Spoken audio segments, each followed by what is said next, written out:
பவுலுடைய வாழ்க்கையில் அவர் சந்தித்த உபத்திரவங்களை குறித்து பல வாரங்கள் நம்ம படித்தோம். மனதளவிலே அவர் சந்தித்த உபத்திரவங்கள், அது அவரை எந்த அளவுக்கு பாதித்தது, ஆனால் அதன் மத்தியிலேயும் எவ்விதமாக உறுதிப்பட்ட ஊழியராக திகழ்ந்தார் என்பதை குறித்து படித்தோம். அதே போல கடந்த ஒரு சில வாரங்கள் சரீர பிரகாரமாக உடல் அளவிலே அவர் அனுபவித்த வேதனைகள், அதன் மத்தியிலே எவ்விதமாக அதை மேற்கொண்டார் என்பதெல்லாம் படித்தோம். அப்போ நம்ம கற்றுக்கொள்ள வேண்டிய ஒரு காரியம், உண்மையான ஒரு தேவனுடைய மனிதனுக்கு உபத்திரவங்கள் உண்டு, பாடுகள் உண்டு. பாடுகளையும் தேவனுடைய பிள்ளைகளையும் பிரிக்கவே முடியாது. அதனால பாடுகளை கண்டு, உபத்திரவங்களை கண்டு நம்ம சோர்ந்து போக வேண்டிய அவசியம் இல்லை. தம்பி சொன்ன மாதிரி இன்றைக்கு இருந்து பவுலுடைய ஊழியத்தை குறித்து படிக்க போறோம். அவர் உறுதியான ஊழியர் என்பதுதான் நம்முடைய இந்த பைபிள் ஸ்டடி சீரீஸ் உடைய தலைப்பு. பவுல் பல்வேறு இடங்கள்ல பயணம் செய்திருக்கிறார், பல்வேறு நிருபங்களை எழுதியிருக்கிறார், பல்வேறு திருச்சபைகளை உருவாக்கி இருக்கிறார், அநேகருடைய வாழ்க்கையை தொட்டிருக்கிறார். இயேசு கிறிஸ்துவுக்கு அடுத்தபடியாக வேதாகமத்துல, புதிய ஏற்பாட்டுல அதிகமான பக்கங்களிலே பவுலுடைய செயல்கள் சொல்லப்பட்டிருக்கிறது. அப்போஸ்தலர் நடபடிகள் நீங்க எடுத்து படிச்சீங்கன்னாலும், அது அப்போஸ்தலர் நடபடிகள் சொல்லப்பட்டாலும், பேதுருடைய செயல்கள், பவுலுடைய செயல்கள் தான் அதுல முக்கியப்படுத்தப்பட்டு சொல்லப்பட்டிருக்கிறது. தேவனாலே வல்லமையாக பயன்படுத்தப்பட்ட ஒரு தேவனுடைய ஊழியர். அப்போ பவுலுடைய ஊழியத்தை குறித்து படிப்பது நம்முடைய வாழ்க்கையில நாம் கர்த்தருடைய ஊழியத்துல ஈடுபடுவதற்கும், நம்முடைய ஊழியத்தின் தன்மையையும் நம்முடைய ஊழியத்தின் தரத்தையும் நாம் சீர்தூக்கி பார்ப்பதற்கும் அது அதிக பிரயோஜனமா இருக்கும். முக்கியமாக பவுலுடைய ஊழியத்தை 4 பகுதிகளா பிரிச்சிடலாம். ஒன்று, அவருடைய முதல் மிஷனரி பயணம். இரண்டாவது மிஷனரி பயணம் அல்லது இரண்டாவது அருட்பணி பயணம். 3வது பயணம். 4வது அவர் மறுபடியும் ரோமாபுரிக்கு கிளம்பி செல்வது. அதோடு முடிந்து விடுகிறது. அதற்கு பின்பு என்ன நடந்தது என்பது வரலாற்றிலே படிக்கலாம். ஆகவே 3 அருட்பணி பயணங்கள் வழியாக பல்வேறு மக்களையும் பல்வேறு திருச்சபைகளையும் உருவாக்கின ஒரு தேவனுடைய மனிதன். இதை குறித்து அப்போஸ்தலர் நடவடிக்கைகள்ல படிக்க போறோம். இன்றைக்கு பவுலுடைய முதல் அருட்பணி பயணத்துல இருந்து நம்ம ஆரம்பிக்கலாம். நம்ம கையில இருக்கக்கூடிய வேதாகமத்துல ஆதியாகமம், அப்போஸ்தலர் நடவடிக்கைகள் 13வது அதிகாரத்துக்கு நம்முடைய வேத புத்தகத்தை திருப்பி வைத்துக் கொள்ளலாம். அப்போஸ்தலர் 13வது அதிகாரம். இப்போ நம்ம 12வது அதிகாரம் 25ஆம் வசனமும் 13வது அதிகாரம் முதல் வசனமும் வாசிக்க கேட்கலாம். பர்னபாவும் சவுலும் தர்ம ஊழியத்தை நிறைவேற்றின பின்பு மார்க்கு என்னும் மறுவேர் கொண்ட யோவானை கூட்டிக் கொண்டு எருசலேமை விட்டு திரும்பி வந்தார்கள். அந்தியோகியா பட்டணத்தில் உள்ள சபையிலே பர்னபாவும் நீகர் எனப்பட்ட சிமியோனும் சிரேனே ஊரானாகிய லூகியும் காற்பங்கு தேசாதிபதியாகிய ஏரோதுடனே கூட வளர்க்கப்பட்ட மனாயீனும் சவுலும் தீர்க்கதரிசிகளாயும் போதகர்களாயும் இருந்தார்கள். Thank you sister. இந்த வசனங்கள்ல எருசலேமுக்கு அடுத்தபடியாக அந்தியோகியா ஒரு தலைமை இடமாக இருந்து பவுலுடைய ஊழியத்தின் பயணங்களுக்கு அதிக பிரயோஜனமா இருந்துச்சு. அந்தியோகியால நல்ல ஒரு திருச்சபை இருந்தது. நீங்க பைபிளை படிக்கும் போது 2 விதமான அந்தியோகியா உண்டு. இது சிரியாவிலே உள்ள அந்தியோகியா, இன்னொன்னு பிசிதியாவிலே உள்ள அந்தியோகியா. நம்ம இதை படிக்கும்போது மத்திய தரைக்கடல் பக்கத்துலதான் இந்த சம்பவங்கள் எல்லாமே நடந்திருக்கு. பாலஸ்தீனா தேசமும் அது பக்கத்துலதான் இருக்கு. ஆனால் இயேசு கிறிஸ்து வாழ்ந்த நாட்கள்ல ஒரு சில பெயர்கள் இன்றைக்கு உள்ள மேப்ல மாற்றப்பட்டிருக்கிறது. ஆகவே நம்ம அதை சரியாக புரிந்து கொள்ள வேண்டும். பவுல் அன்றைக்கு உள்ள பெயர்களின் அடிப்படையில் எழுதுகிறார். ஒரு சில பெயர்கள் அப்படியே தொடர்கிறது, ஒரு சில பெயர்கள் தொடர்வதில்லை. சரி, நம்ம வாசிக்க கேட்ட அந்த 13வது அதிகாரம் முதல் வசனத்தை நீங்க பாருங்களேன். ஒரு திருச்சபை, நல்ல திருச்சபை அந்தியோகியாவிலே ஒழுங்காக கூடி வருகிறது. அந்த திருச்சபையில, அந்த அந்தியோகியா பட்டணத்துல உள்ள திருச்சபையில, ஒரு சிட்டியில உள்ள சர்ச்ல யாரெல்லாம் இருக்காங்கன்னா, பர்னபா இருக்கிறார், நீகர் எனப்பட்ட சிமியோன் இருக்கிறார், சிரேனாய் ஊரானாகிய லூகி இருக்கிறாரு, காற்பங்கு தேசாதிபதியாகிய ஏரோதுடனே கூட வளர்க்கப்பட்ட மனாயின் சொல்லி இருக்கு. அது போக சவுலும் தீர்க்கதரிசிகளாகவும் போதகர்களாகவும் இருந்தார்கள் சொல்லி சொல்லப்பட்டிருக்கு. 5 தலைவர்களை குறித்து அங்க சொல்லப்பட்டிருக்கு. ஒண்ணு யாருன்னா பர்னபா. பர்னபாவை குறித்து ஏற்கனவே படித்திருக்கிறோம். பர்னபா யார் என்றால் ஆறுதலின் மகன் என்று அழைக்கப்பட்டவர். இவர்தான் பவுலை மற்ற விசுவாசிகள் சீஷர்கள் நம்ப முடியாமல் இருக்கும்போது அவர்களை பவுலை கொண்டு வந்து அறிமுகப்படுத்தி திருச்சபையிலே அந்த ஐக்கியத்திலே சேர்த்து விட்டது பர்னபா. பர்னபாவும் பவுலும் சேர்ந்து ஊழியத்தை செய்ய ஆரம்பிக்கிறார்கள். நாளடைவில் பவுல் பர்னபா என்று அந்த தலைமைத்துவம் மாறுகிறது.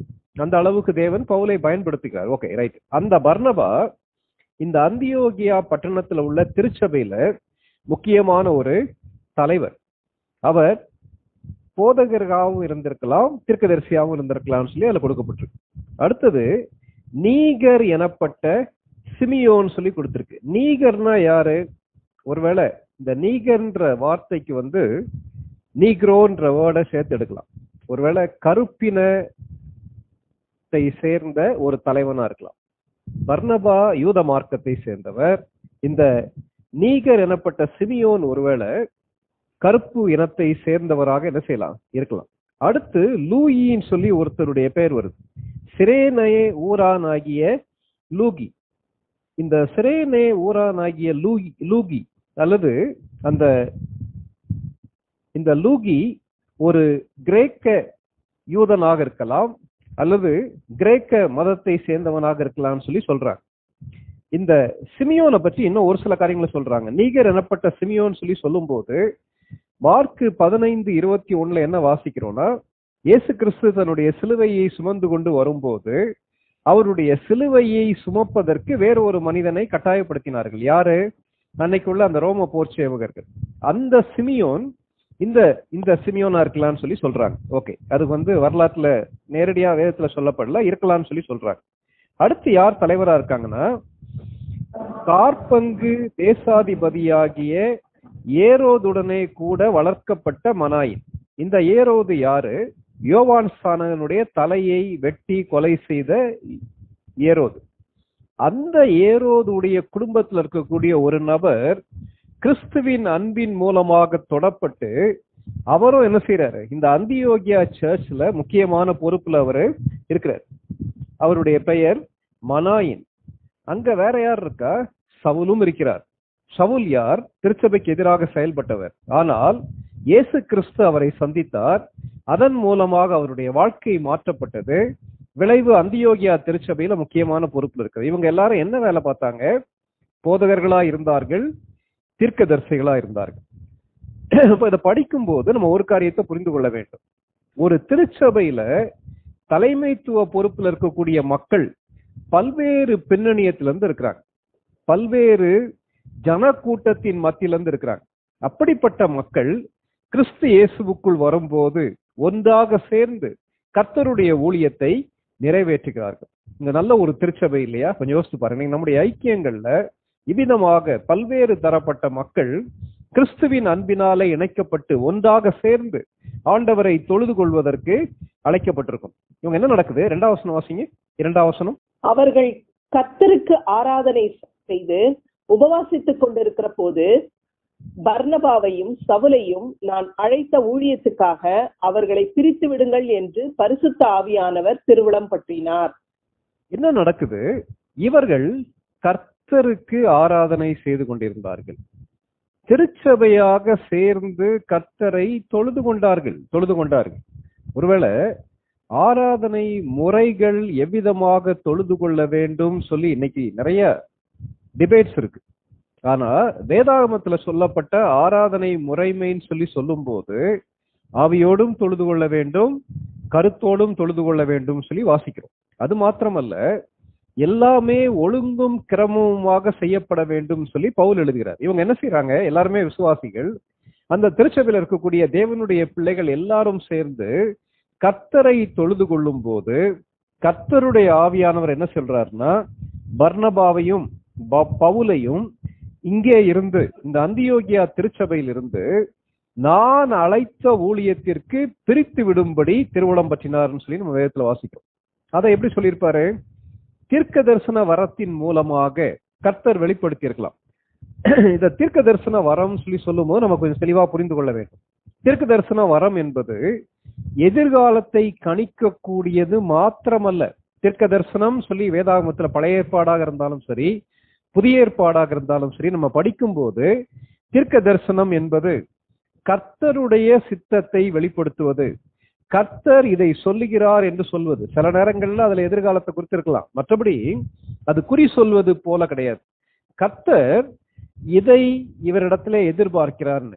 இந்த திருச்சபையாக விசுவாசிகளாக சேர்ந்து தொழுது கொள்ளும் போது கர்த்தர் அந்த விசுவாசிகளுடைய ஐக்கியத்துல பரிசுத்த ஆவியானவர் மூலமாக சொன்னது என்னன்னா, பர்னபாவும் பவுலும் அந்தியோகியாவிலேயே இருந்துட்டா பத்தாது, இவர்கள் கிளம்பி புறஜாதிகளை சந்திப்பதற்கு, முக்கியமாக புறஜாதியாரை சந்திப்பதற்கு இவர்கள் அனுப்பப்பட வேண்டும் என்று கர்த்தர் பரிசுத்த ஆவியானவர் திருவுளம் பற்றினார். இதுல நம்ம கற்றுக்கொள்ள வேண்டிய முக்கியமான ஒரு காரியம் உண்டு.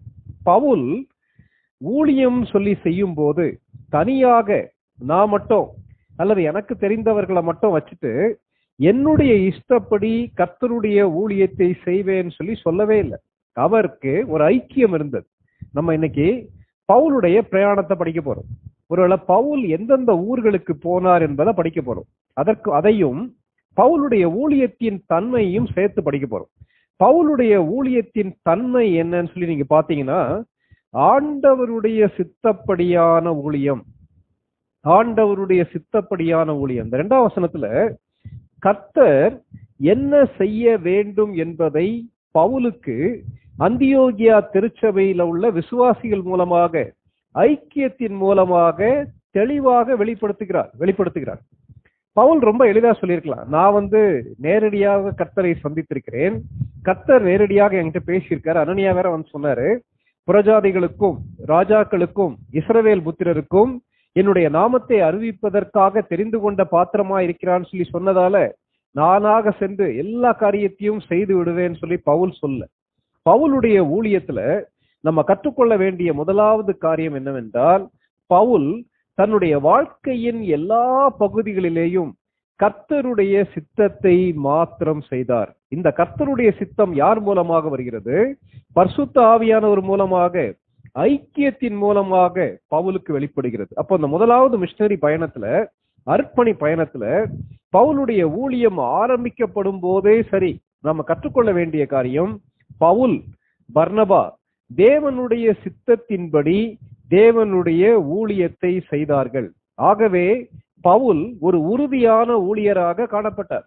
இன்றைக்கு ராத்திரி நம்ம கேட்க வேண்டிய கேள்வி என்னன்னா, நானும் நீங்களும் ஆண்டவர் என்ன சொல்லுகிறாரோ அந்த ஊழியத்தை நம்ம செய்யறோமா? ரொம்ப முக்கியமான ஒரு கேள்வி. இன்னைக்கு அநேகர் சொல்லக்கூடிய ஒரு காரியம் என்னன்னா, கர்த்தருக்காக எதையாவது செய்யணும்னு சொல்லி சொல்லுவாங்க.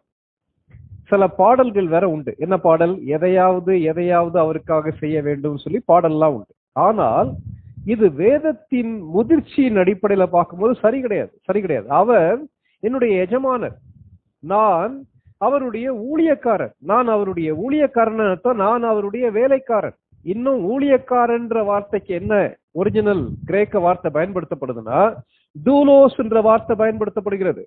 டூலோஸ் என்ற வார்த்தைக்கு என்ன அர்த்தம்? அடிமைன்னு சொல்லி அர்த்தம். அப்போ நான் அவருடைய அடிமை. அவர் எனக்கு என்ன சொல்லுகிறாரோ அதை என்னுடைய வாழ்க்கையின் எல்லா பகுதிகளிலேயும் செய்வதற்கு நான் அழைக்கப்பட்டிருக்கிறேன். அநேக நேரத்துல தேவனுடைய சித்தம் சொல்லி சொல்லும் போது, நம்முடைய வேலைக்காக நம்ம ஜெபம் பண்ணும் போது தேவனுடைய சித்தத்தை யோசிக்கிறோம். திருமணத்துக்காக ஜெபிக்கும் போது தேவனுடைய சித்தத்துக்காக நம்ம ஜெபிக்கிறோம். ஆனால் ஆண்டவருடைய ஊழியத்துல எந்த விதத்துல ஈடுபட வேண்டும் என்பதற்காக நாம் ஜெபிக்கும் போது கர்த்தருடைய ஆவியானவர் கர்த்தருடைய சித்தத்தை நமக்கு வெளிப்படுத்துகிறாரா? அதான் இன்னைக்கு ராத்திரி கேட்க வேண்டிய கேள்வி. ஒரு பெரிய அருட்பணி தேவை இருக்கிறது. தேவை எல்லா இடத்துலயும் இருக்கு. ஒருவேளை சின்ன பிள்ளைகள் மத்தியில தேவைகள் இருக்கு, மாணவர்கள் மத்தியில தேவை இருக்கிறது, வாலிபர்கள் மத்தியில தேவை இருக்கிறது.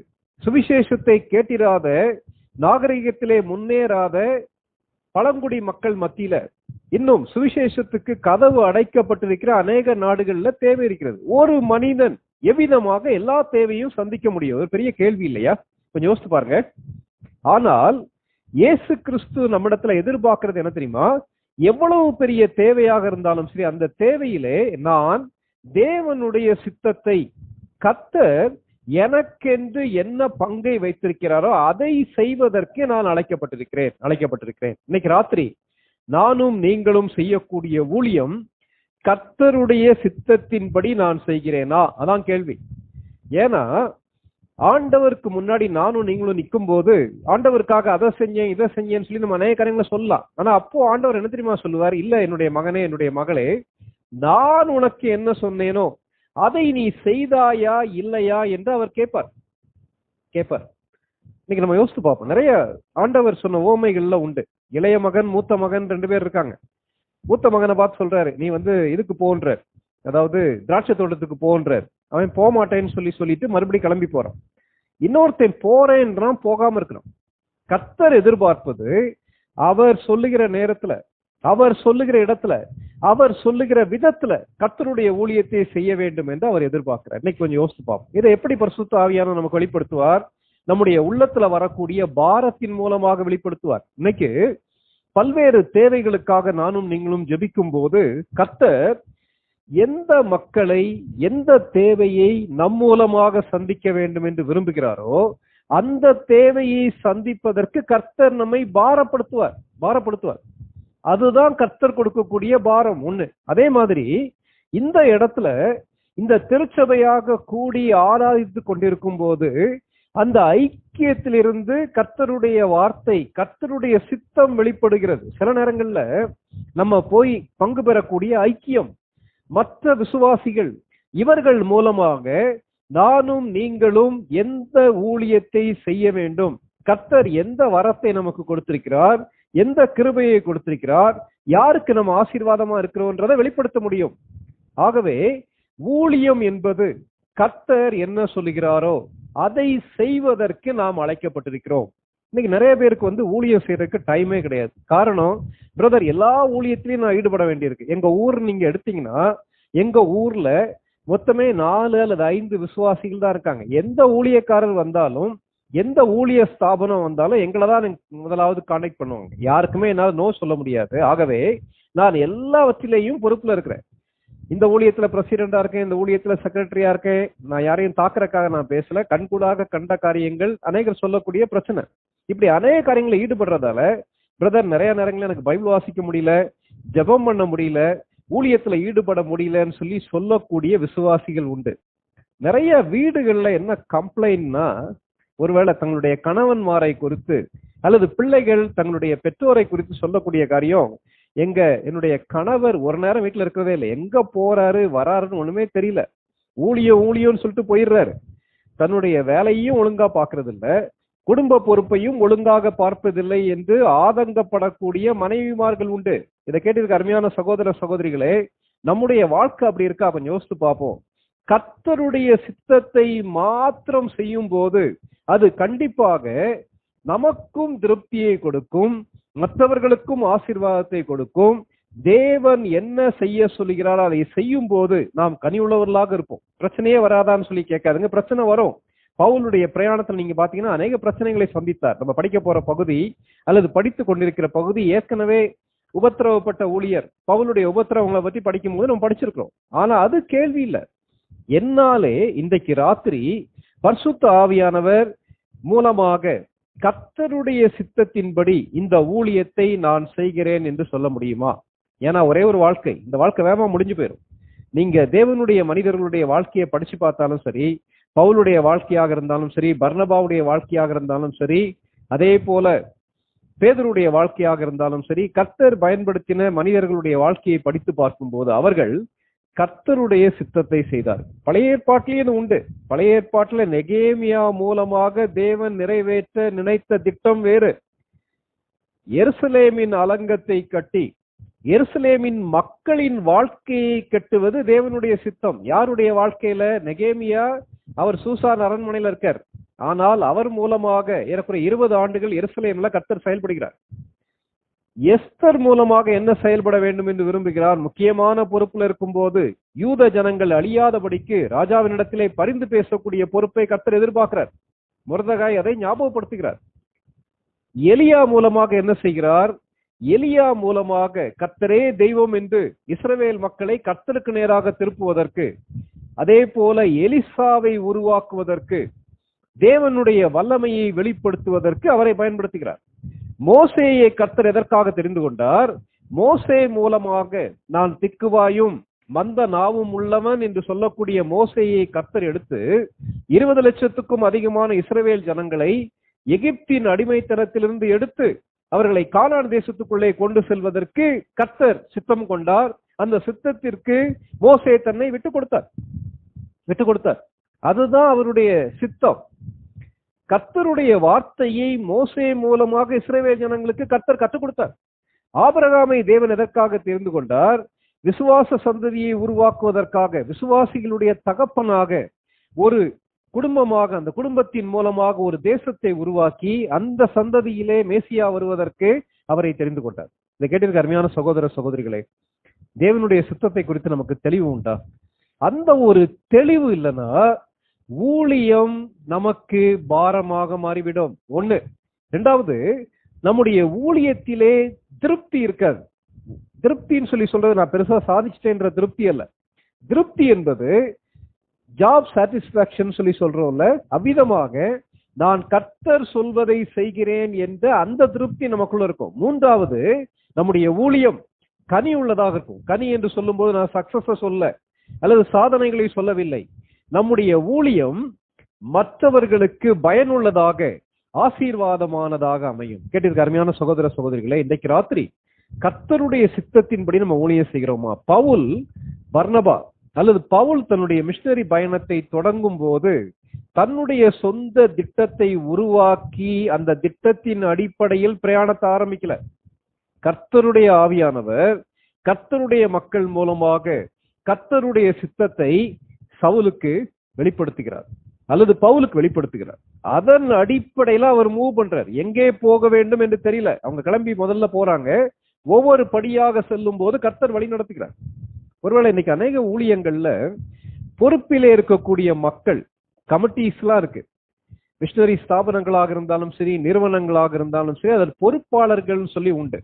இந்த பொறுப்பாளர்களாக கூடி வரும்போது ஊழியத்தின் திட்டங்களை நம்ம போடும்போது கர்த்தருடைய சமூகத்துல காத்திருந்து, ஆண்டவரே இந்த ஆண்டு நீர் என்ன செய்ய சித்தமா இருக்கிறீன்னு சொல்லி நம்ம கேட்டு அதன் அடிப்படையில திட்டமிடுகிறோமா, அல்லது நம்முடைய அனுபவம், நம்முடைய ஞானம், நம்முடைய உலக அறிவு இதன் அடிப்படையில காரியங்களை சாதித்து விடலாமான்னு சொல்லி யோசிக்கிறோமா? கொஞ்சம் யோசித்து பார்க்கலாம். இவர் உறுதியுள்ள ஊழியராக செயல்பட்டதற்கு காரணம், எந்த சூழ்நிலையிலையும் அசையாதபடிக்கு தொடர்ந்து முன்னேறினதற்கு காரணம், கர்த்தர் இதை செய்ய சொன்னார் என்ற உறுதி பவுலுக்குள்ளே இருந்தது. இன்னைக்கு ராத்திரி நமக்குள்ள இருக்கான்றத கொஞ்சம் யோசித்து பார்க்கலாம். ஆண்டவருடைய சித்தத்தின்படியாக ஊழியம் செய்த பவுல் இவங்க என்ன செய்யறாங்க? கிளம்பி போறாங்க. 3ஆம் வசனம் 4ஆம் வசனம் வாசிங்க. 13வது அதிகாரம் 3, 4. அப்பொழுது உபவாசித்து ஜெபம் பண்ணி அவர்கள் மேல் கைகளை வைத்து அவர்களை அனுப்பினார்கள். அப்படியே அவர்கள் பரிசுத்த ஆவியினால் அனுப்பப்பட்டு செலுக்கியா பட்டணத்துக்கு வந்து கப்பல் ஏறி அங்கிருந்து சீப்ரு தீவுக்கு போனார்கள். சாலமி பட்டணத்தில் வந்தபோது அவர்கள் யூதருடைய ஜெபாலயங்களில் தேவ வசனத்தை பிரசங்கித்தார்கள். யோவானும் அவர்களுக்கு உதவிக்காரனாய் இருந்தான். போதும் சிஸ்டர். இந்த வசனங்களை படிக்கும் போது உபவாசம் பண்ணி 2ஆம் வசனத்துல ஜெபம் பண்ணி அவர்கள் மீது கைகளை வைத்து அவர்களை அனுப்பினார்கள். எதுக்கு அவங்க மேல கை வச்சு ஜெபம் பண்ணாங்க? யூதர்களுடைய முறை ஒண்ணு. 2வது, இந்த பவுலும் பர்னபாவும் தேவன் தெரிந்து கொண்ட ஊழியத்திற்கு வேறு பிரிக்கப்பட்டவர்கள் என்பதற்கு அடையாளமாக அவர்களை ஆசீர்வதித்து பிரதிஷ்டை பண்ணி கர்த்தருடைய பணிக்குன்னு சொல்லி என்ன செய்யறாங்க? அனுப்பி வைக்கிறாங்க. கிளம்புன உடனே அவங்க எங்க தெரியுமா போறாங்க? நேர சீப்புரு தீவுக்கு போனார்கள். சரி, பவுலுடைய பயணத்தை பற்றி படிக்கலுமானா, பவுல் எங்கெல்லாம் முதல் அருட்பணி பயணத்துல டிராவல் பண்ணன்றதுக்கு நமக்கு மேப் இருக்கு. ஒரு காலத்துல ரொம்ப காஸ்ட்லியான பைபிள்ல மாத்திரம் தான் அந்த மேப் இருக்கும். ஆனா ஆண்டவருடைய கிருபையினால இன்னைக்கு அந்த தகவல் தொடர்பு சாதனங்கள் அதிகமாக பெருகினதால இன்னைக்கு நம்முடைய கையில அழகான மேப் இருக்கு. அருமையான சகோதரர் பரமாத்மா, அந்த டிஸ்பிளேல உள்ள மேப் அப்படியே கொஞ்சம் பாருங்க. இந்த அந்தியோகியா, இது எங்கே உள்ள அந்தியோகியா? சீரியாவிலே உள்ள அந்தியோகியா. அதாவது நம்ம பைபிளை படிக்கும் போது அதோடைய பின்னணியத்துல படிக்கணும். அந்தியோகியான்னு சொல்லி சொல்லும் போது இன்னும் ஒரு அந்தியோகியாவும் இருக்கு. என்ன அந்தியோகியா? அது பிசிதியால உள்ள அந்தியோகியா. இப்ப நீங்க அப்படியே பாத்தீங்கன்னா, அந்த பவுல் நிருபங்கள் எழுதியது அல்லது பவுல் பிரயாணம் பண்ண அந்த ஒரு அவுட்லைன் அதுல இருக்கு. நீங்க அதுல பாருங்களேன். நம்ம வாசிக்க கேட்ட வசனங்களையும் அப்படியே வச்சு நீங்க பாத்தீங்கன்னா, இவங்க என்ன செய்யறாங்கன்னா, ஆண்டவருடைய சித்தத்தின்படி இவர்கள் கிளம்பி செல்கிறார்கள். எங்க இருந்து கிளம்புறாங்க? முதல்ல அந்தியோகியால இருந்து கிளம்பி 13வது அதிகாரம் 4ஆம் வசனத்துல நம்ம வாசிக்க கேட்டோம்ல, செலுக்கியா பட்டணத்திற்கு வந்து கப்பல் ஏறி அங்கிருந்து சீப்புரு தீவுக்கு போனார்கள். சீப்புரு தீவுன்றது ஆங்கிலத்துல சிப்ரஸ் தான். சிப்ரஸ்ன்றது ஒரு தீவு. அந்த சிப்ரஸ் எனப்பட்ட தீவுக்கு போனாங்க. எதுக்காக சீப்புரு தீவுக்கு போயிருக்கலாம்? ஏன் போனார்கள்னா, அது பர்னபாவுடைய ஊரு. அவங்க கிளம்பி என்ன செய்யறாங்க? அங்க போறாங்க. இத படிக்கும்போது ஒரு சில காரியங்கள் நம்ம புரிந்து கொள்ள வேண்டும்.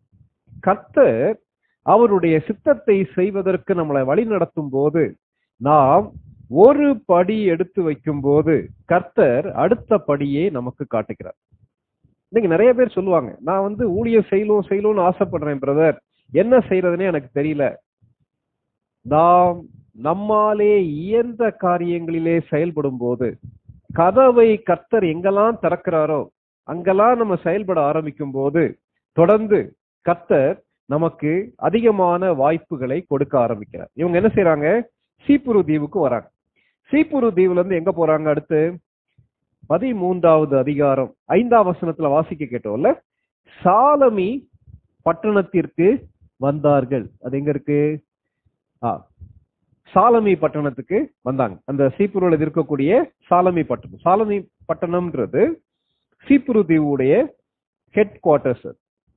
சாலமி பட்டணம்ன்றது அந்த சீப்புரு தீவுல உள்ள முக்கியமான ஒரு டவுன். அது east coast of central place of Cyprus சொல்லி கொடுத்திருக்கு. அதாவது மாடர்ன் சமகாஸ்டான்ற இடம்ன்றது கொடுத்திருக்காங்க. சரி, நம்ம அதுக்குள்ள ரொம்ப போக வேண்டாம். அடுத்து என்ன செய்யறாங்க? அதே தீவிலே உள்ள பாப்போ பட்டணத்துக்கு வராங்க. 6ஆம் வசனம் வாசிங்க சிஸ்டர்.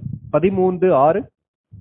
அவர்கள் பாப்போ பட்டணம் வரைக்கும் தீவை கடந்து வந்த போது பரியேசு என்னும் பேர் கொண்ட மாயவித்தைக்காரனும் கள்ள தீர்க்கதரிசியுமான ஒரு யூதனை கண்டார்கள்.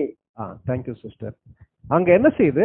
அந்த தீவுலயே பாப்போ பட்டணத்துக்கு வராங்க. சாலமி ஹெட் குவார்டர்ஸ் கிடையாது, பாப்போ பட்டணம் ஹெட் குவார்டர்ஸ். சரி, இதை படிக்கும் போது, பொதுவாக நிருபங்களை படிக்கும் போது அல்லது போதனைகளை படிக்கும் போது அதிலே மறுபடி வரக்கூடிய வார்த்தைகளின் மூலமாக ஒரு சில சத்தியங்களை நம்ம கற்றுக்கொள்ளணும். பவுல் பிரயாணம் பண்ண இந்த இடங்கள் எல்லாத்தையும் நீங்க பாத்தீங்கன்னா ஒரு வார்த்தை மறுபடி வருகிறது. என்ன வார்த்தைன்றதை கண்டுபிடிங்க. சரி, அடுத்து எங்க போறாங்க? பாப்போ பட்டணத்துல இருந்து எங்க கிளம்பி போறாங்கன்னா 13ஆம் வசனம் வாசிங்க சிஸ்டர். 13. பின்பு பவுலும் அவனை சேர்ந்தவர்களும் பாப்போ பட்டணத்தை விட்டு கப்பல் ஏறி பம்பிலியாவில் இருக்கும் பெர்கே பட்டணத்துக்கு வந்தார்கள். யோவான் அவர்களை விட்டு பிரிந்து எருசலேமுக்கு திரும்பி போனான். என்ன செய்யறாங்க? அங்கிருந்து கிளம்பி பம்பிலியாவுக்கு வந்துட்டாங்க. இப்ப இவங்க போற ஏரியா என்ன ஏரியானா, அது எல்லாம் சேர்ந்து கலாத்தியா எனப்பட்ட ஒரு மாநிலம். கலாத்தியா மாநிலத்துல உள்ள பல்வேறு இடங்களுக்கு தான் அவங்க விசிட் போறாங்க. எங்க போறாங்க? அங்கிருந்து கிளம்பி பம்பிலியால இருக்கக்கூடிய பெர்கேன்ற பட்டணத்துக்கு அவங்க வந்துடுறாங்க. பெர்கே பட்டணத்துல இருந்து அடுத்து எங்க கிளம்பி போறாங்க? 14ஆம் வசனம் வாசிங்க சிஸ்டர். 14. அவர்கள் பெர்கே பட்டணத்தை விட்டு புறப்பட்டு பிசிதியா நாட்டில் உள்ள அந்தியோகியாவுக்கு வந்து ஓய்வு நாளிலே ஜெபாலயத்திலே பிரவேசித்து உட்கார்ந்தார்கள். அங்கிருந்து கிளம்பி எங்க போயிட்டாங்க? அந்தியோகியா போயிட்டாங்க.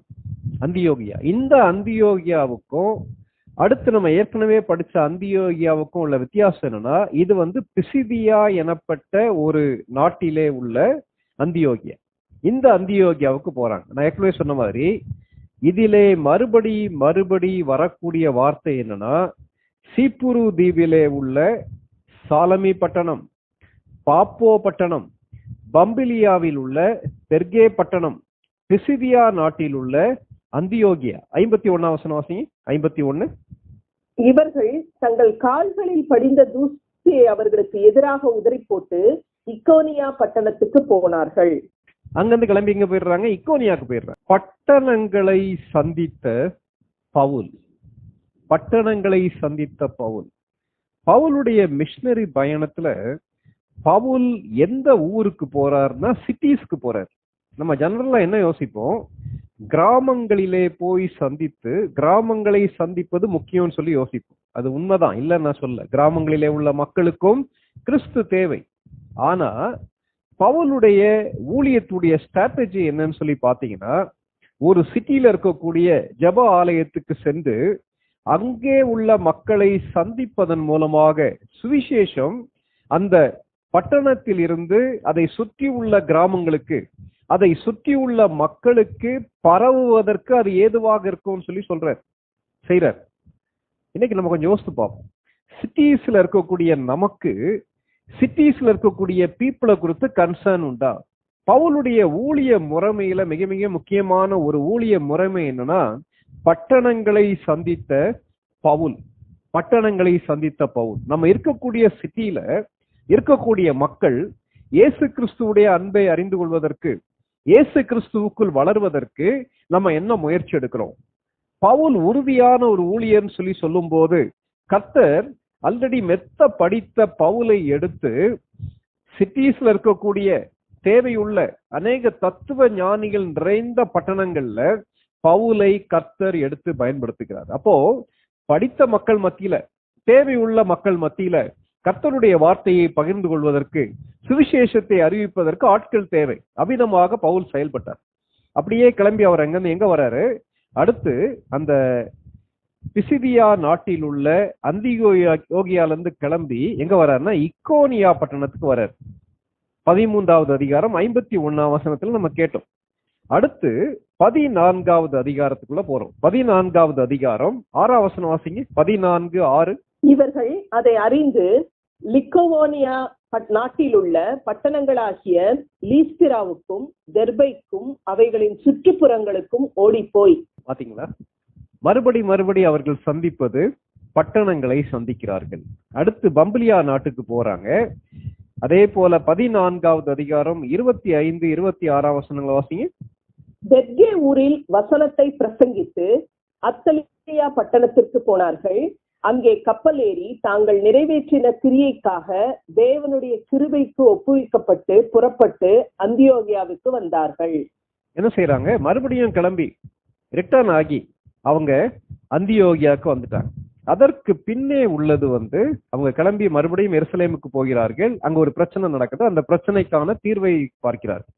அப்போ பவுலுடைய மிஷனரி ஜேர்னி, முதல் மிஷனரி பயணம்ன்றது 13வது அதிகாரம் முதல் வசனம் முதல், ஒரு சிலர் என்ன சொல்றாங்க 14வது அதிகாரம் 28 வசனம் வரைக்கும் இருக்கு.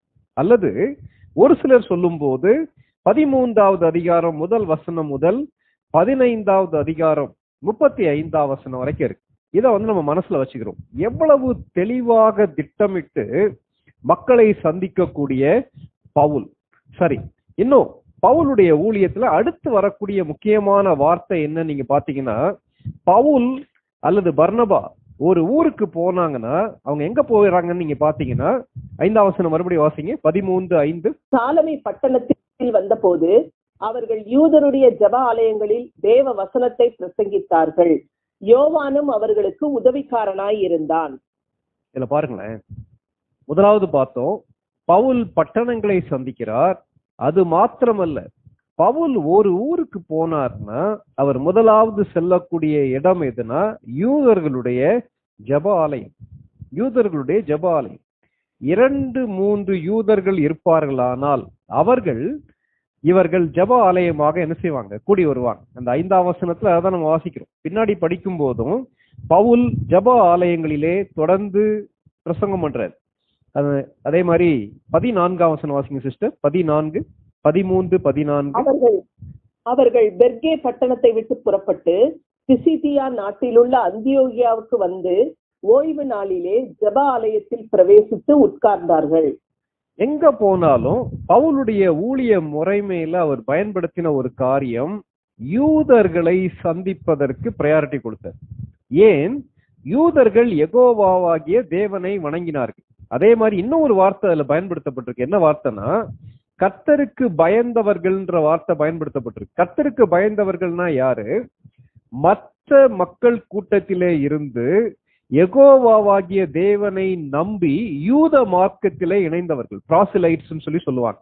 அவர்கள் தங்களுடைய தெய்வங்களை விட்டுவிட்டு யெகோவாவை தெய்வமாக வணங்கக்கூடிய மக்கள். ஆனால் இந்த யூதர்களும் சரி, இந்த கர்த்தருக்கு பயந்தவர்களும் சரி, இயேசு கிறிஸ்துவை தங்களுடைய சொந்த இரட்சகராக ஏற்றுக்கொள்ளவில்லை. அப்போ பவுல் என்ன செய்கிறார்னா, எங்கே ஆல்ரெடி உண்மையான கடவுளை வணங்குகிறார்களோ, ஏற்கனவே அவர்கள் கர்த்தருடைய வார்த்தையை ஓரளவுக்கு அறிந்திருக்கிறார்களோ, அவர்கள் மூலமாக அவர்களை சந்தித்து அவர்கள் மூலமாக மற்றவர்களை சந்திப்பதற்கு பவுல் முயற்சி எடுக்கிறார். இன்னைக்கு நம்முடைய வாழ்க்கையை நம்ம கொஞ்சம் யோசித்து பார்ப்போம்.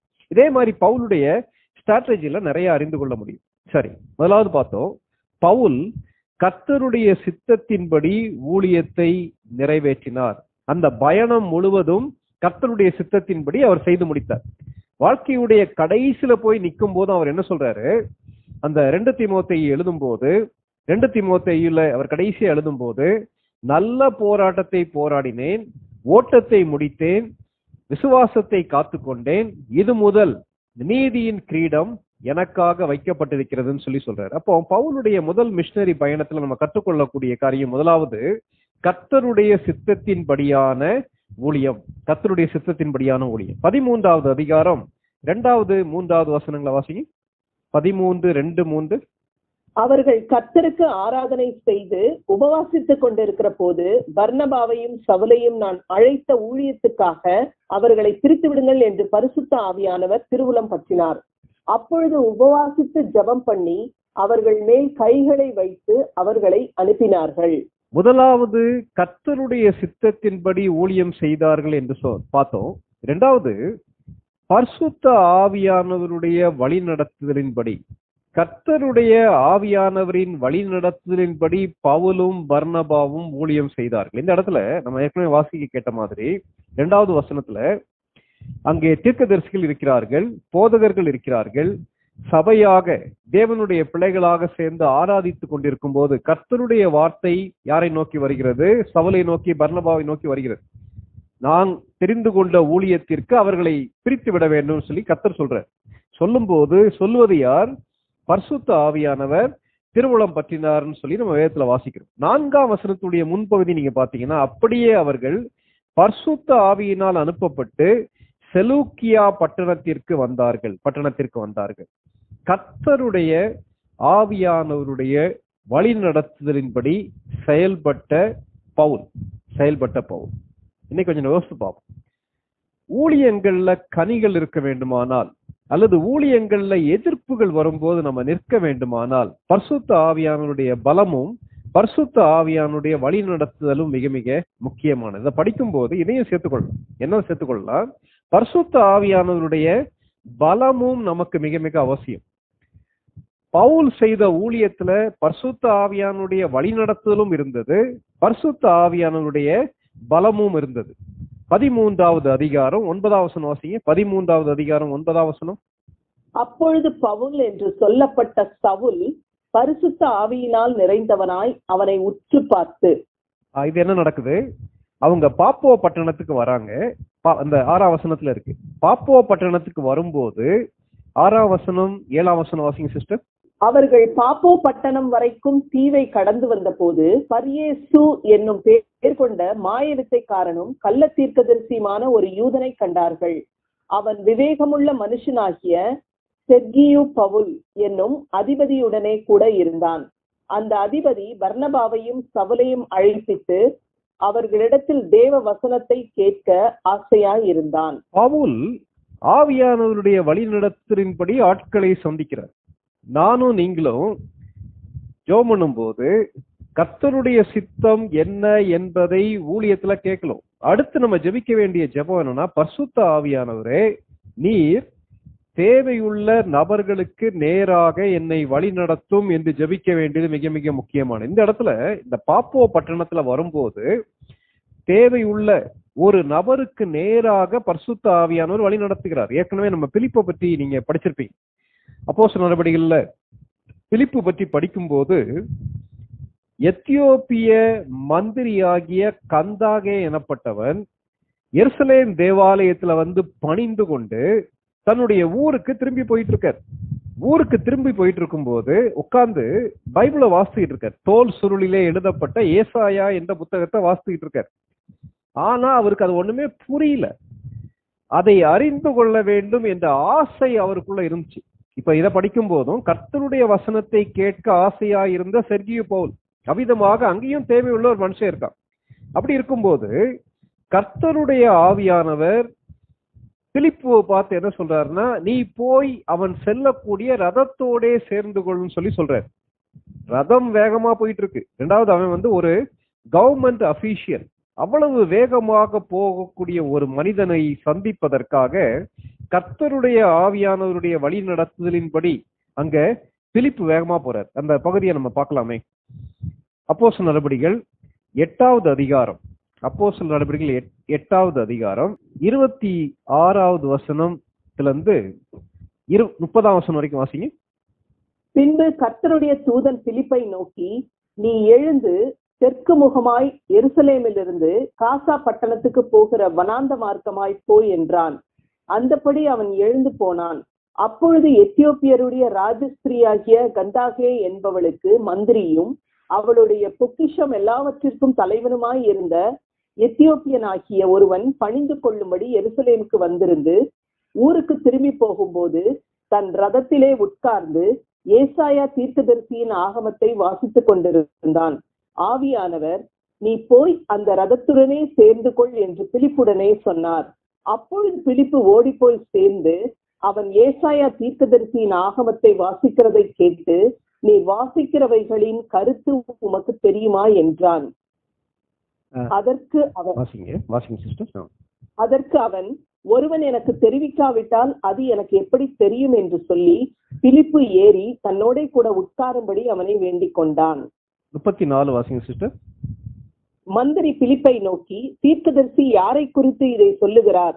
தம்மை குறித்தோ வேறொருவரை குறித்தோ எனக்கு சொல்ல வேண்டும் என்று கேட்டுக்கொண்டான். 35 வரைக்கும் வாசித்து முடிச்சிருங்க. அப்பொழுது பிலிப்பு பேசத் தொடங்கி இந்த வேத வாக்கியத்தை முன்னிட்டு இயேசுவை குறித்து அவனுக்கு பிரசங்கித்தான். தேங்க்யூ. இந்த வசனங்கள்ல பிலிப்பு வேற இடத்துல இருக்கிறார். கர்த்தருடைய தூதன் அவரை வனாந்திர மார்க்கமா போக சொல்றார். கர்த்தருடைய சித்தத்தின்படி வழி நடத்தல் கிடைக்கும். அவர் வனாந்திர மார்க்கமா போகும்போது அங்க ஒரு ரதத்துல ஒரு மந்திரி உட்கார்ந்து வேதாகமத்தை வாசித்து கொண்டு சென்று கொண்டிருக்கிறார். ஆவியானவர் சொல்லுகிறார், நீ போய் அந்த ரதத்தோட சேர்ந்து கொன்ற. ரதத்தோடு சேர்ந்த பின்பு பிலிப்பு காமன் சென்ஸை பயன்படுத்துறார். அங்கே உள்ள தேவையை அறிந்து அவனிடத்துல கேட்கிறார். அந்த ஏசாயா தீர்க்க தரிசன புத்தகத்தின் மூலமாக மேசியாவை அவருக்கு அறிமுகப்படுத்துகிறார். அப்போ எத்தியோப்பியா தேசத்திற்கு சுவிசேஷம் இந்த எத்தியோப்பிய மந்திரி மூலமாக போனது. ஒருவேளை மாணவ ஊழியத்துல நீங்க பாத்தீங்கன்னா எவ்விதமாக ஜபக்குழுக்கள் ஆரம்பிக்கப்பட்டதுன்னு சொல்லிட்டு யுஇஎஸ்ஐ அல்லது EU மினிஸ்ட்ரியை பத்தி சொல்லும் போது சொல்லுவாங்க. 3 ஜபக்குழுக்கள் 3 இடங்கள்ல உருவாச்சு. நான் அந்த ஊழியத்துல பல ஆண்டுகள் ஈடுபட்டதால அந்த ஊழியத்தை நான் சொல்லணும்னு சொல்லி யோசிக்கிறேன். சென்னையில ஒரு ஜபக்குழு ஆரம்பிக்கப்பட்டது. கோயம்புத்தூர்ல உள்ள GCT கவர்மெண்ட் காலேஜ் ஆஃப் டெக்னாலஜில ஒரு செல் ஆரம்பிக்கப்பட்டது, ஜபக்குழு ஆரம்பிக்கப்பட்டது. வேலூர் CMCல ஒரு ஜபக்குழு ஆரம்பிக்கப்பட்டது. 3 விதமான மக்கள். ஆனால் கர்த்தருடைய வழிநடத்தலின்படி அவர்கள் கூடி ஆவியானவருடைய வழிநடத்தலின்படி இந்திய தேசத்திலே உள்ள மாணவர்களை சந்திப்பதற்காக பரிசுத்த ஆவியானவர் ஒரு இயக்கத்தை ஆரம்பிக்க வழி நடத்தினார். விளைவு கர்த்தருடைய கிருபையினாலே ஆயிரக்கணக்கான லட்சக்கணக்கான மாணவர்கள் கிறிஸ்துவை அறிந்து கொள்வதற்கு கர்த்தர் அதை பயன்படுத்துகிறார். கர்த்தருக்கு ஸ்தோத்திரம். இந்த இடத்துல ஒரு மனிதன் பரிசுத்த ஆவியானுடைய வழி நடத்துதலுக்கு கீழ்ப்படியும் போது தேவையுள்ள மனிதர்களுக்கு நேராக கர்த்தர் வழி நடத்துகிறார். பவுல் மெத்த படித்தவர் தான். பவுல் பயங்கர டேலண்டட் தான். வசனத்தை தெளிவாக அறிந்தவர் தான். ஆனால் பவுல் சார்ந்து கொண்டது பரிசுத்த ஆவியானுடைய வழி நடத்துதலையும் பரிசுத்த ஆவியானுடைய வல்லமையையும் சார்ந்து கொண்டார். விளைவு அவர் ஒரு உன்னதமான ஊழியராக, பலமுள்ள ஊழியராக அவர் செயல்பட்டார். இந்த இடத்துல மறுபடியும் நம்ம படிக்க கேட்ட 13வது அதிகாரத்துக்கு வரலாம். 13வது அதிகாரத்துல என்ன நடக்குதுன்னா, அங்க 7ஆம் வசனத்துல செர்கியு பவுல் என்ற அதிபதி ஒருத்தர் இருக்கிறான். முக்கியமான பொறுப்புல இருக்கக்கூடிய ஒரு தலைவன். அவனுக்கு ஒரு தேவை இருந்தது. என்ன தேவை? ஆவிக்குரிய தேவை இருந்தது. கர்த்தருடைய வசனத்தை கேட்பதற்கு ஆயத்தமாக இருந்தான், ஆசையாக இருந்தான். ஆனால் அவனை தடுப்பதற்காக அவன் கூட ஒருத்தர் இருந்தான். அவன் பேர் என்ன? அவன் பேர் அந்த 6ஆம் வசனத்துல கள்ளத்திற்கதரிசி ஆகிய ஒரு யூதன். அவன் பேர் என்ன? பர் இயேசு. பர் இயேசுனா என்ன? சன் ஆஃப் ஜீசஸ் சொல்லி அர்த்தம். இயேசுவுடைய மகன் சொல்லி அர்த்தம். ஆனால் இவன் கர்த்தருடைய மகனாக இல்லை, பிசாசுடைய மகனா என்ன செய்யறான்? இருக்கிறான். அப்படி இருக்கும்போது என்ன செய்யறானா, இவனுடைய இன்னொரு பெயர் எலிமா. 8ஆம் வசனத்துல மாய வித்தைக்காரன் என்ற அர்த்தமுடைய எலிமா. பிசாசுடைய ஆதிக்கத்தின் கீழே இருக்கக்கூடிய ஒரு மனிதன் மற்றொரு மனிதன், கிறிஸ்துவை அறிந்து கொள்ள ஆசையா இருக்கக்கூடிய ஒரு மனிதனை தடுக்கிறான். அப்ப அது கற்றுக் கொடுக்கக்கூடிய காரியம் என்ன? நானும் நீங்களும் செய்யக்கூடிய ஊழியம் ஏதோ ஒரு உலக பிரகாரமான மனிதர்களோடு நடத்தக்கூடிய யுத்தம் கிடையாது. It is a spiritual ministry. இது ஒரு ஆவிக்குரிய ஊழியமாக இருக்கிறபடியினால பிசாசானவன் வரிந்து கட்டிக்கொண்டு அந்த ஊழியத்திலே ஈடுபடக்கூடிய நம்மை தாக்குவதற்கு, மக்கள் கிறிஸ்துவுக்குள்ளே வருவதற்கு என்னெல்லாம் தடை செய்ய முடியுமோ அதை செய்வதற்கு ஆயத்தமாக இருப்பான். அதெல்லாம் பாக்குறோம். உடனே அவன் என்ன செய்யறான்? 8ஆம் வசனத்துல இந்த எலிமா அதிபதியை விசுவாசத்தில் இருந்து திருப்பும்படி வகை தேடி அவர்களுக்கு எதிர்த்து நின்றான். அப்போ எதிர்ப்புகளை எவ்விதமாக சந்திப்பது, தேவையுள்ள மனிதர்களை எவ்விதமாக சந்திப்பது, தேவையுள்ள மனிதர்களுக்கு நேராக பரிசுத்த ஆவியானவர் வழி நடத்துகிறார். எதிர்ப்புகள், பிசாசானவன் மனிதர்களை கொண்டு நம்மை நேரடியாக எதிர்க்கும் போது அதை எவ்விதமாக மேற்கொள்வது? 9வது வசனம், 10வது வசனம், 11வது வசனம் வாசி. அப்பொழுது பவுல் என்று சொல்லப்பட்ட சவுல் பரிசுத்த ஆவியினால் நிறைந்தவனாய் அவனை உற்று பார்த்து, எல்லா கபடமும் எல்லா பொல்லாங்கும் நிறைந்தவனே, பிசாசின் மகனே, நீதிக்கெல்லாம் பகையனே, கர்த்தருடைய செம்மையான வழிகளை புரட்டுவதில் ஓயமாட்டாயோ? இதோ இப்பொழுதே கர்த்தருடைய கை உன்மேல் வந்திருக்கிறது. சில காலம் சூரியனை காணாமல் நீ குருடனாய் இருப்பாய் என்றான். உடனே மந்தாரமும் இருளும் அவன் மேல் விழுந்தது. அவன் தடுமாறி கைலாகு கொடுக்கிறவர்களை தேடினான். 12வது வசனம் வாசிங்க சிஸ்டர். அப்பொழுது அதிபதி சம்பவித்ததை கண்டு கர்த்தருடைய உபதேசத்தை குறித்து அதிசயப்பட்டு விசுவாசித்தான். அதிபதி சந்திக்கப்பட்டான். அதே நேரத்தில் அந்த பரியேசு எனப்பட்ட அந்த குறி சொல்லக்கூடிய அல்லது மாய வித்தைக்காரன் தண்டிக்கப்பட்டான். இந்த அதிபதியுடைய தேவை எவ்விதமாக சந்திக்கப்பட்டது? பரிசுத்த ஆவியானவர் மூலமாக, பவுலின் மூலமாக சந்திக்கப்பட்டது. இந்த எதிர்ப்பு, மாய வித்தைக்காரன் விசுவாசத்தினின்று திருப்பும்படிக்கு, கர்த்தருடைய வசனத்தை கேட்காதபடிக்கு தடுக்கும் போது அவனை தண்டித்தது யார்? கர்த்தருடைய ஆவியானவர். அதுல போட்டுக்கல, கர்த்தருடைய ஆவியினால் நிறைந்த பவுல் அவனை உற்று பார்த்தார். இந்த இடத்துலதான் முதலாக சவுல் என்ற வார்த்தைக்கு பதிலாக பவுல் என்ற வார்த்தை வருகிறது. சவுலை கர்த்தர் பவுலாக மாற்றினார் சொல்லி அடிக்கடி பேசுவோம்ல, அப்படி இல்ல. சவுல்ன்ற வார்த்தை எபிரேய வார்த்தை. என்ன அர்த்தம்? கர்த்தரிடத்தில் கேட்கப்பட்டவன் சொல்லி அர்த்தம் சவுல்ன்ற வார்த்தை. பவுல்ன்ற வார்த்தை இது கிரேக்க வார்த்தை. அதுல என்ன போட்டிருக்கு? பவுல்னா லிட்டில்னு அர்த்தம், சிறியன்னு சொல்லி அர்த்தம். அவ்வளவுதான். புறஜாதி மக்கள் மத்தியில போகும்போது தன்னை அடையாளப்படுத்திக் கொள்வதற்காக பவுலுக்கு ரெண்டு பேருமே உண்டு. பாலஸ் சால்னு சொல்லி சொல்றாங்க. அதாவது பவுல் எனப்பட்ட சவுல், ரெண்டு பேர் பொதுவாகவே வைப்பது அப்பொழுது உண்டு. இந்த இடத்துல நம்ம பார்க்கணும்ல, செர்கியு பவுல்னு சொல்லி அவனுடைய பேரை பார்க்கிறோம்ல. அது மாத்திரமல்ல, இவ்வளவு பெரிய அதிபதியை விசுவாசத்துக்கு நேராக திருப்பினபடியினால இந்த சம்பவத்துக்கு பின்பு ஒருவேளை சவுலை பவுல் என்று மக்கள் அழைக்கிறார்களோ என்று ஒருவேளை வரலாற்று ஆசிரியர்கள் சொல்றாங்க. எது எப்படியாக இருந்தாலும் சரி, பவுலுடைய ஊழியத்திலே பவுல் முதலாவது கர்த்தருடைய சித்தத்தின்படி மக்களை சந்தித்தார். கர்த்தருடைய சித்தத்தின்படி இடங்களுக்கு சென்றார். கர்த்தருடைய சித்தத்தை கர்த்தர் ஐக்கியத்தின் மூலமாக பவுலுக்கு வெளிப்படுத்தினார், தனிப்பட்ட விதத்துல வெளிப்படுத்தினார். இரண்டாவது, பவுல் செய்யக்கூடிய ஊழியம் சரியான மக்களை சந்தித்தது, சரியான விதத்திலே மாற்றத்தை கொண்டு வந்தது அவருடைய அறிவினாலே, அவருடைய திறமையினாலே அல்ல, கர்த்தருடைய ஆவியானவருடைய வழி நடத்தலின்படி, கர்த்தருடைய ஆவியானவருடைய வல்லமையின்படி செயல்பட்டபடினால பிசாசின் ஆதிக்கத்தின் கீழே இருக்கக்கூடிய மக்களை கிறிஸ்துவுக்கு நேராக திருப்ப அவராலே முடிந்தது. இன்றைக்கு நம்முடைய ஊழியத்துல நம்ம எதை சார்ந்திருக்கோம்னு சொல்லி கொஞ்சம் யோசித்து பார்ப்போம். அநேக நேரங்கள்ல நம்ம சொல்லக்கூடிய சாக்கு போக்குகள் உண்டு இல்லையா? எனக்கு பாட தெரியாது, எனக்கு பேச தெரியாது, எனக்கு தைரியம் கிடையாது, அதை செய்ய முடியாது, இதை செய்ய முடியாதுன்னு சொல்லி நம்ம சொல்றோமே. ஒவ்வொரு நாளும் ஆண்டவரே, இன்றைக்கு உம்முடைய சித்தம் எதுவோ அதை செய்வதற்கும், தேவையுள்ள ஜனங்களுக்கு நேராக வழி நடத்தப்படுவதற்கும் பரிசுத்த ஆவியானவரே கிருபை செய்யும், கிருபை தாரும் சொல்லி ஜெபிக்கும் போது கர்த்தர் பவுலை பயன்படுத்தின மாதிரி நம்மையும் பயன்படுத்துவார். தலைகளை தாழ்த்தி கண்களை மூடி நம்ம ஜெபம் பண்ணலாம். அமைதியா யோசித்து பார்க்கலாம். நம்முடைய வாழ்க்கைக்கு ஒரு நோக்கம் உண்டு. வெந்ததை தின்று வெறுமனே வாழ்ந்து விதி வந்தால் சாவோம் சொல்லி வாழ்வதற்கு அழைக்கப்படவில்லை. நம்ம யார் தெரியுமா? கிறிஸ்துவின் தூதுவர்கள். தேவனையும் மனிதனையும் இணைக்கக்கூடிய சுவிசேஷம் என்னுடைய கையில உண்டு.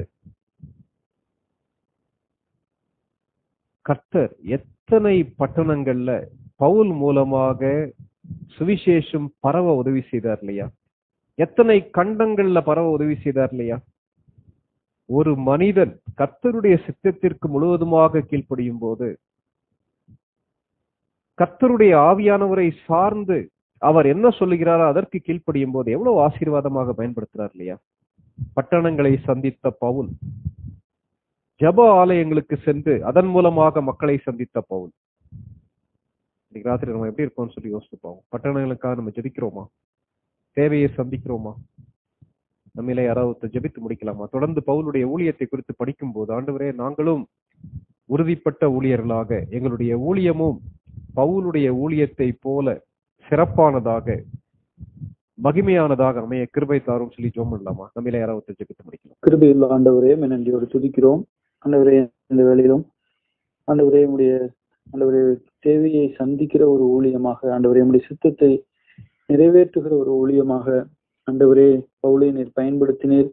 ஆண்டவரே, பவுலும் அப்படிப்பட்ட ஒரு ஊழியத்திலே தன்னை ஆண்டவரே முழுவதுமாய் இந்த சித்தத்தை அறிந்து செயல்பட்டவராக ஆண்டவரே காணப்பட்டதற்காக நமக்கு நாங்கள் நன்றியோடு துதிக்கிறோம். ஆண்டவரே, இப்படிப்பட்ட ஆண்டவரே ஊழியர்களை ஆண்டவரே எங்களுக்கு முன்பாக நீர் வைத்து ஆண்டவரே அவர்கள் மூலமாக நாங்கள் ஆண்டவரே அறிவூட்டப்பட, ஆண்டவரே நாங்களும் ஆண்டவரே வழி நடத்தப்பட, கர்த்தாவே வேதத்துல நீர் எழுதி வச்சிருக்கிற ஆண்டவரே இந்த மாதிரியான ஆண்டவரே வசனங்களுக்காக நாங்கள் நன்றியோடுமே நாங்கள் ஸ்தோத்திரிக்கிறோம். ஆண்டவரே கர்த்தாவே, அநேக வேளைகள்ல கர்த்தாவே எங்களுடைய ஆண்டவரே எங்களுடைய விருப்பத்தை சார்ந்தே ஊழியங்கள் நடைபெற்றுக் கொண்டிருக்கிறது. ஆண்டவரே, இந்த இருக்க வேண்டும் என்பதை ஆழமாக ஆண்டவரே நீர் எங்களோடு கூட பேசி இருக்கிறதற்காக நாங்கள் நன்றி செலுத்துகிறோம். ஒரு விஷயம் கூட எங்களை நாங்கள் சீர்தூக்கி பார்க்க நீர் கொடுத்த இந்த தருணத்திற்காக நாங்கள் நன்றி செலுத்துகிறோம்.